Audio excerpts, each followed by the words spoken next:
students, welcome to my YouTube channel. So let's start our sixth chapter, that is a reproduction in animals from Frank Experience book. So reproduction मतलब reproduce करना है ना. Animals जो reproduce करते हैं अपने जैसे है ना बेबीज़ है ना ब्रीडिंग के बाद, उसको बोलते हैं रिप्रोडक्शन. इन एनिमल्स की बात करेंगे हम इसमें. तो इसमें क्या है, रिप्रोडक्शन की सबसे पहले डेफिनेशन है, reproduction is the biological act of producing offspring of one's own kind. अपने जैसे ही ऑफ स्प्रिंग को प्रोड्यूस करना. और ये क्या है, एक बायोलॉजिकल एक्ट है, क्योंकि लिविंग है तो बायोलॉजिकल एक्ट हो गया. ठीक है. There are two main types of reproduction. अपने जैसे ऑफ स्प्रिंग को प्रोड्यूस करने के दो तरीके होते हैं, नेमली एसेक्सुअल एंड सेक्सुअल. इन दोनों को हम अच्छे से डिस्कस करेंगे. Asexual means in the asexual mode of reproduction only a single parent. Asexual है ना, तो एक ही पेरेंट इन्वॉल्व होता है in producing the new organism. New organism को प्रोड्यूस करने में एक ही पेरेंट का इन्वॉल्वमेंट होता है, उसको बोलते हैं asexual reproduction. It is the simplest form of reproduction. बहुत ही सिंपल फॉर्म होती है रिप्रोडक्शन की. Asexual reproduction results in offsprings that are clones of the parent. अब हमारी अगर बात करते हैं ह्यूमन में, तो टू पेरेंट्स होते हैं जो इन्वॉल्व होते हैं. तो जो बेबी होता है उनके फीचर्स, जैसे आप हो, आपके कुछ फीचर्स तो पापा जैसे होंगे, कुछ फीचर्स आपकी मम्मा जैसे होंगे. ठीक है, क्योंकि दोनों इन्वॉल्व होते हैं. बट एसेक्सुअल रिप्रोडक्शन में एक ही पेरेंट होता है. तो जो बेबी होता है उसका जो ऑफस्प्रिंग होता है वो एग्जैक्टली अपने पेरेंट जैसा होता है, तो उसको बोल देते हैं हम clone of the parent, because they have identical genetic material. कुछ मिक्स एंड मैच तो हुआ ही नहीं, जैसा पेरेंट था वैसा बेबी हो गया, तो आइडेंटिकल होता है. एनिमल्स में reproduce asexually through the binary fission and budding. अब कुछ प्रोसेसिंग होती है, तरीके होते हैं एसेक्सुअल रिप्रोडक्शन के. एक होता है बाइनरी मतलब टू, बाइनरी फिशन, एक का टू में डिवाइड हो जाना, उसको बोलते हैं बाइनरी फिशन. और बर्डिंग में एक छोटी सी पेरेंट की बॉडी पे बर्ड बन जाती है, बाद में वो मैच्योर होकर उसकी बॉडी से अलग हो जाती है. ठीक है, तो देखो बाइनरी फिशन पढ़ते हैं. This method of reproduction takes place in unicellular और single celled organism. Binary fission किस में होता है, जिनकी बॉडी एक ही सेल से मिलकर बनी होती है, कॉल्ड द प्रोटोजोआ. तो बाइनरी फिजन किस में होता है, एग्जाम्पल है protozoa. For example amoeba and paramecium. इनमें क्या होता है, बाइनरी फिजन होता है. एक से दो, दो से चार ऐसे डिवाइड होते चले जाते हैं. The nucleus and the cytoplasm of the amoeba splits into two equal halves to form the two new cells, each with its own nucleus and cytoplasm. तो क्या होता है, क्या कह रहे हैं, जैसे ये एमीबा है. ठीक है, अमीबा जब बाइनरी फिजन होगा, पहले तो इनका जो न्यूक्लियस है वो धीरे धीरे दो बनने शुरू हो गए. फिर साइटोप्लाज्म में ऐसे जो सेल मेम्ब्रेन है वो अंदर से ऐसे नॉच बनने लग गए, अंदर से डिवाइड होने लगे. फिर ये और पास आ गए. ठीक है, यहाँ पे आ गया, फिर ये और हो गया, फिर ये सेंटर से दोनों क्या हो गए, अलग हो गए. तो दोनों का अपना अपना न्यूक्लियस भी आ गया और दोनों का अपना अपना साइटोप्लाज्म भी आ गया. ठीक है, तो इसमें क्या है, जो न्यूक्लियस होता है और साइटोप्लाज्म वो ही डिवाइड होते हैं अमीबा के दो में, इक्वली डिवाइड होते हैं, जिससे दो न्यू सेल्स बन जाती हैं और उन दोनों का अपना अपना न्यूक्लियस और साइटोप्लाज्म होता है. ठीक है, बर्डिंग में क्या होता है, in multicellular organism such as the hydra and some corals. अब बर्डिंग किस में होगी, हाइड्रा में. कुछ कोरल जो कि सी प्लांट्स होते हैं. A body part develops an outgrowth called the bud. तो इसमें क्या है, जैसे हाइड्रा में क्या है, देखो ये बड बननी शुरू हो गई, तो ये एक आउट ग्रोथ से बनने शुरू हो जाती है, उस पर डेवलप होने लग जाते हैं एक bud. Then this bud then separates. अब उसके बाद ये क्या होगी, पहले छोटी है, उसके बाद थोड़ी बड़ी हो गई, फिर क्या हो जाती है, इसकी बॉडी से सेपरेट हो जाती है, फॉर्मिंग अ न्यू इंडिविजुअल, जिससे नया हाइड्रा बन जाता है. ठीक है, in hydra the bud breaks away from the main body से अलग हो गया. In corals the bud does not detach from the parent body. But जो कोरल्स होते हैं उनमें जो बडिंग होती है वो उनसे अलग नहीं होते, उसके ऊपर ही ऊपर एक से दूसरी बर्ड, उसके दूसरी बर्ड जो न्यू बनी थी उसके ऊपर एक और बर्ड डेवलप होने लग जाती है. बहुत ज़्यादा टाइम सेवरल मल्टीप्लाइज होती है, eventually building a new colony, जिससे न्यू कॉलोनी बनती है. तो बर्डिंग जो कोरल्स होते हैं उसमें बर्ड जो होती है वो डिटैच नहीं होती, अलग नहीं होती. This is how some coral reefs are form. इसी तरीके से कोरल रीफ जो है वो बनते हैं, ठीक है। नाउ सेक्सुअल रिप्रोडक्शन, अब ए सेक्सुअल में क्या था, सिंगल पेरेंट इन्वॉल्व थे। सेक्सुअल रिप्रोडक्शन में क्या है, most animals including human beings reproduce sexually. तो ह्यूमन बींग जैसे जो एनिमल्स हैं वो सेक्सुअली रिप्रोडक्शन करते हैं। In this type of reproduction two individual, a male and a female are required for producing an offspring. तो इसमें क्या होता है, दो इंडिविजुअल इन्वॉल्व होते हैं, एक मेल होता है एक फीमेल होता है बेबीज़ को प्रोड्यूस करने के लिए। Each individual has a different set of reproductive organs and each produces reproductive cells और गैमेट्स। तो हर एक इंडिविजुअल में क्या होता है, डिफरेंट सेट रिप्रोडक्टिव ऑर्गन्स के होते हैं, जिससे मेल में अलग होते हैं फीमेल में अलग होते हैं। और क्या होता है, इनके जो रिप्रोड्यूसिंग सेल्स होते हैं, जो सेल से न्यू बेबी बनता है, उन दोनों में डिफरेंट होता है, जिसको गैमेट्स बोलते हैं। द फीमेल रिप्रोडक्टिव सेल और gamete is called an ovum. जो फीमेल का जो रिप्रोडक्टिव सेल है जिसको हम गैमेट बोलते हैं, उसको ओवम बोला जाता है। अगर बहुत सारे ओवम की बात करें तो उसको ओवा बोला जाता है, और ओवम को एग भी बोलते हैं। द मेल रिप्रोडक्टिव सेल और gamete is called a sperm. और जो मेल रिप्रोडक्टिव सेल है वो होता है sperm. Animal in which male and female gametes are produced in different individuals are called unisexual animals. तो वो वाले एनिमल्स जिसमें फीमेल और मेल के जो गैमेट्स हैं, मेल का मेल में बनता है फीमेल का फीमेल में बनता है, उसको बोलते हैं यूनिसेक्सुअल। मतलब मेल एक अलग से सेक्सुअल है, फीमेल अलग है, ठीक है। तो यूनिसेक्सुअल हो गए, ऐसा नहीं है कि एक पे दोनों ही हैं, ठीक है। तो उसको यूनिसेक्सुअल एनिमल्स बोलते हैं। Animals such as the earthworm, snail, slugs and the leeches have both female and a male reproductive organ in the same individual and produce both gametes। तो ये जो एग्जाम्पल्स हैं इनमें एक ही बॉडी पे, अर्थवॉर्म की बॉडी पे मेल और फीमेल रिप्रोडक्टिव दोनों प्रेजेंट होते हैं, और दोनों में दोनों के गैमेट्स प्रोड्यूस होते हैं। मेल जो पार्ट होगा उसमें मेल रिप्रोडक्टिव गैमेट प्रोड्यूस होगा, और फीमेल जो पार्ट होगा उसमें फीमेल रिप्रोडक्टिव गैमेट प्रोड्यूस होगा। They are called bisexual animals, also called the hermaphrodites। क्योंकि उसमें दोनों सेक्सुअल्स होते हैं इसलिए उसको बाइसेक्सुअल एनिमल बोलते हैं, और उनको हर्माफ्रोडाइट्स भी बोलते हैं, ठीक है। अब बात करते हैं sexual reproduction in human beings. Human beings में कैसे होता है, in human beings the organ use for sexual reproduction are different in males and female. दोनों में सेक्सुअल जो रिप्रोडक्टिव ऑर्गन्स होते हैं वो डिफरेंट होते हैं।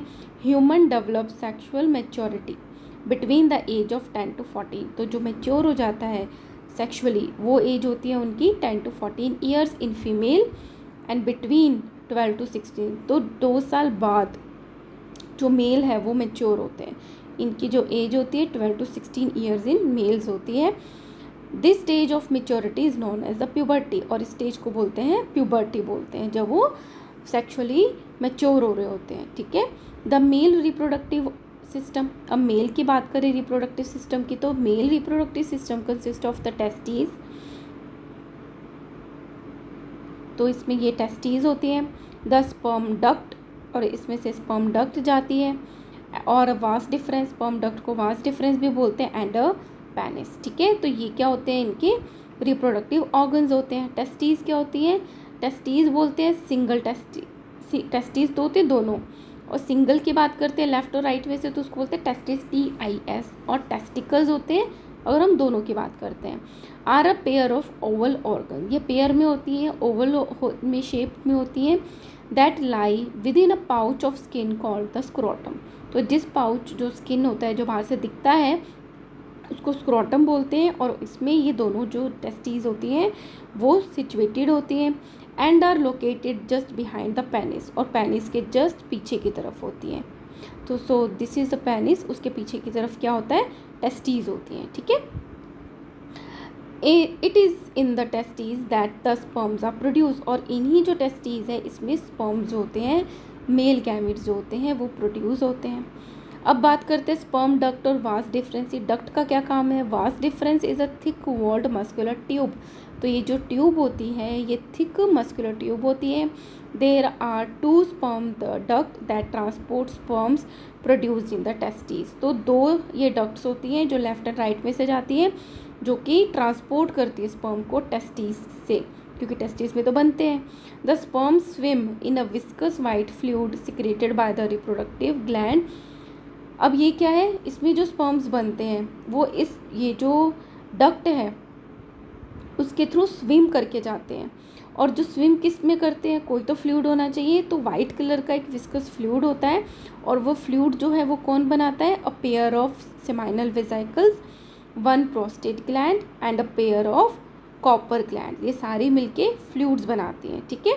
तो ये 3 ग्लैंड्स हैं जो प्रोड्यूस करती हैं this fluid along with the sperm suspended in it is known as the semen. तो जब स्पर्म और ये फ्लूइड इकट्ठा होता है इसको बोलते हैं हम सीमेन, ओके। पेनिस क्या है, the penis is a muscular organ that delivers semen into the females vagina, ठीक है। और पेनिस का क्या काम होता है, ये एक मस्कुलर ऑर्गन होता है जो स्पर्म टेस्टिस में बनते हैं, वो वॉस डिफरेंस के थ्रू, पेनिस के थ्रू फीमेल के विजाइना में इजेक्ट किए जाते हैं during the mating. It is also use to pass urine, और इसी के थ्रू यूरिन पास होता है। स्पर्म वेरी इंपॉर्टेंट स्ट्रक्चर, तो ये आपको बहुत बार इससे पूछा भी जाता है। इसमें हेड होता है, मिडल पार्ट होता है और इसकी एक टेल होती है, ठीक है। ये आपको ड्रॉ करना सीखना है।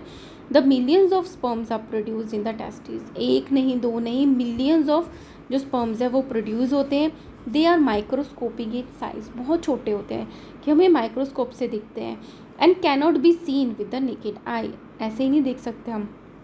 Each sperm is essentially a single cell. अब ये जो स्पर्म है ये एक सेल होता है जिसमें हेड है, इसका मिडल पीस है and tail. The head contains the nucleus, और इसके जो हेड है उसमें न्यूक्लियस प्रेजेंट होता है। The tail enables the sperm to swim, और जो टेल है वो स्पर्म को स्विम करने में हेल्प करती है। Now come to the female reproductive system. So this is also very easy. तो इसमें सबसे पहले क्या होता है, बाहर की तरफ विजाइना होती है, विजाइना से हम अंदर ट्रैवल करते हैं। There is a cervix, it opens into the uterus, और यूट्रस के लेफ्ट और राइट से 2 डक्ट्स जाती हैं जिसको right oviduct and the left oviduct बोलते हैं, और दोनों की तरफ एक एक ओवरी प्रेजेंट होती है। So this makes the female reproductive system in human beings, okay. So the female reproductive system consist of the ovaries, the oviduct, ये जो ओविडक्ट है लेफ्ट और राइट इसको फिलोपियन ट्यूब्स भी बोलते हैं, the uterus and the vagina. Ovaries क्या है, अ पेयर, पेयर में होती है लेफ्ट और right, are located in the abdominal cavity, abdomen पेट स्टमक के नीचे का part, that is abdominal cavity, that produce a ova और एग्स। तो इस ओवरी का क्या काम होता है, एग्स को प्रोड्यूस करना। One mature ovum is released by either of the 2 ovaries in a cycle ranging from every 21 to 35 days. The duration is different in every female. तो क्या कह रहे हैं, एक मेच्योर ओवम जो है वो रिलीज़ होता है, या तो लेफ़्ट से रिलीज़ होगा या राइट से रिलीज़ होगा, और इस कब रिलीज़ होगा, ये साइकिल जो है ये वेरी करती है एवरी फीमेल में, बट एवरी 21 to 35 डेज़ में ये जो मेच्योर एग है वो रिलीज होता है। The ovum is also a single celled with the nucleus, जैसे स्पर्म एक सिंगल सेल था विद न्यूक्लियस, और न्यूक्लियस कहाँ प्रेजेंट था, स्पर्म का हेड में। Similarly ovum is also a single cell with a nucleus.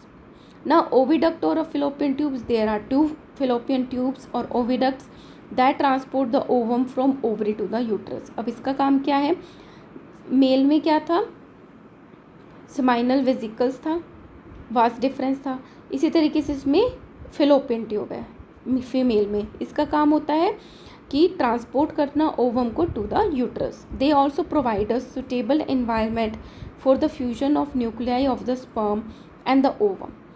तो ये ओविडक्ट ये जो है फिलोपियन ट्यूब में ही फर्टिलाइजेशन होता है, जो फीमेल गैमेट मेल गैमेट से मर्ज होता है, ठीक है। तो ये क्या है, एक अच्छा इन्वायरमेंट प्रोवाइड करता है ताकि फ्यूजन हो पाए न्यूक्लियस का, स्पर्म के न्यूक्लियस का विद द ओवम न्यूक्लियस, जिससे क्या बनता है, जाइगोट बनता है, ठीक है। The fallopian tube transport the zygote to the uterus. जब फिलोपियन ट्यूब्स में जाइगोट बन जाता है फिर वो जाइगोट कहाँ आता है, यूट्रस में आता है। The uterus is a hollow muscular pear shaped organ where the zygote begins to develop. अब यूट्रस क्या है, एक थोड़ा अंदर खाली मस्कुलर पियर शेप का ऑर्गन होता है, जो जाइगोट बनकर आया फिलोपियन ट्यूब से वो यहाँ आके चिपक जाता है और यहाँ पे डेवलप होना शुरू हो जाता है, मतलब बेबी बनना शुरू हो जाता है। The uterus has a narrow neck like passage called the cervix. अब इसकी किसको कह रहे हैं, ये जो यूट्रस है इसका एक पैसेज होता है नैरो, इसको बोलते हैं सर्विक्स,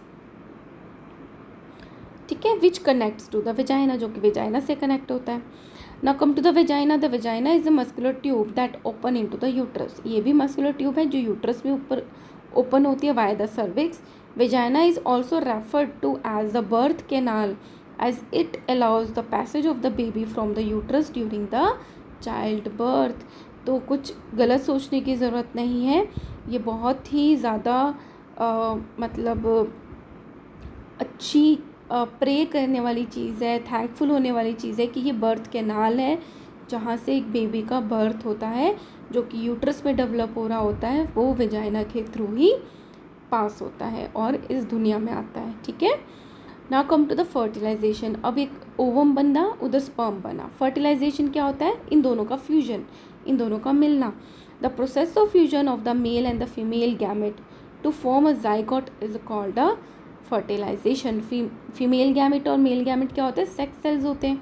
तो जब इन दोनों का फ्यूज़न हो जाता है, दोनों आपस में मिल जाते हैं और इसी प्रोसेस को बोलते हैं फर्टिलाइजेशन। और जो बनता है इन दोनों के फ्यूजन से वो जाइगोट बनता है। The zygote is the first step in the creation of a new individual. तो हम जो बने हैं या कोई भी बना है ह्यूमन बीइंग में, तो जो जाइगोट है वो एक पहला स्टेप है। There are two main methods of fertilization. अब फर्टिलाइजेशन मेल गैमेट का और फीमेल गैमेट का होगा, ये एनिमल्स की बात करी जा रही है, तो वो दो तरीके हो सकते हैं, या तो एक्सटर्नल फर्टिलाइजेशन मतलब बाहर हो रहा है, या इंटरनल फर्टिलाइजेशन जो फीमेल की बॉडी में हो रहा है। एक्सटर्नल फर्टिलाइजेशन किस में होता है, एम्फीबियंस में, such as frogs, toads and many types of fishes reproduced by the external fertilization. The female frog or a toad lays eggs in water. तो जो फीमेल फ्रॉग है वो पानी में बहुत सारे एग्स देती है, while the male simultaneously release sperm. और उसी के साथ साथ जो मेल टोड है या फ्रॉग है वो बहुत सारे स्पर्म को रिलीज़ करता है, फिर वो फर्टिलाइज होते हैं। This process is called the spawning, और इसको बोलते हैं spawning.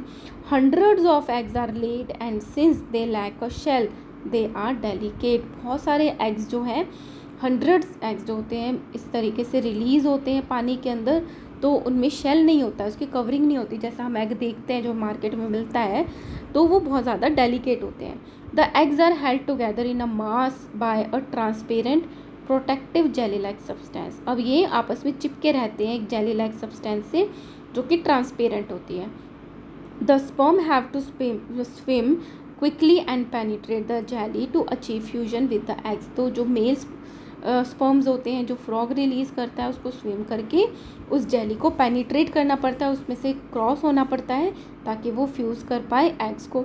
A large number of eggs are produced at one time because only a few will survive to hatch and become adult.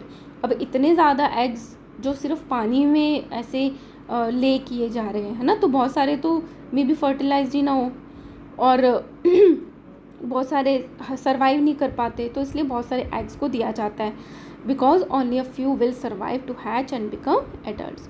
Most of the eggs are eaten by the other animals. और बहुत सारे eggs होते हैं जो other animals खा लेते हैं।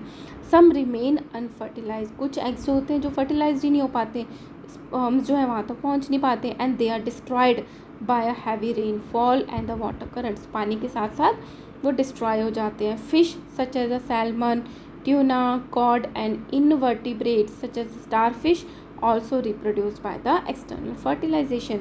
तो ये सारे जो एग्जाम्पल है वो इन सब में एक्सटर्नल फर्टिलाइजेशन होता है, ठीक है ना। Internal fertilization in birds, insects, some species of fishes, reptiles, mammals होते हैं जो अपने जैसे बेबीज़ को बर्थ देते हैं, ना कि वो एग्स देते हैं, तो वो होते हैं मैमल्स इंक्लूडिंग ह्यूमन बींग्स। इनमें क्या होता है, इंटरनल फर्टिलाइजेशन होता है। Fertilization takes place inside the female's body. In other words the male and the female gamete fuse inside the female body. मतलब जो फीमेल और मेल गैमेट्स होते हैं वो फीमेल बॉडी के अंदर फ्यूज़ होते हैं, and this is called the internal fertilization. Now let's do some true and false. All organisms reproduce through sexual reproduction, no, ये तो रॉन्ग है। अभी हमने पढ़ा था एक्सटर्नल भी होता है इंटरनल भी होता है ना। एसेक्सुअल भी होता है और सेक्सुअल भी होता है, ऐसा नहीं है कि ओनली सेक्सुअल होता है। Hydra reproduces through the budding, yes this is correct. Birds reproduce by the external fertilization, नहीं, हमने एम्फीबियंस का एग्जाम्पल पढ़ा था। एक्सटर्नल फर्टिलाइजेशन में बर्ड्स का इंटरनल फर्टिलाइजेशन होता है, so this is a false. Okay, now I am stopping this video and next video में मैं पोस्ट करूँगी from zygote formation to birth in human beings. जो जाइगोट बना था from the fertilization of the sperm and the ovum, उसके बाद human जो बनता है, एक बेबी बनता है, वो कैसे बनता है और बर्थ कैसे होता है। ठीक है, so guys, if you like my work kindly like share and subscribe. Thank you.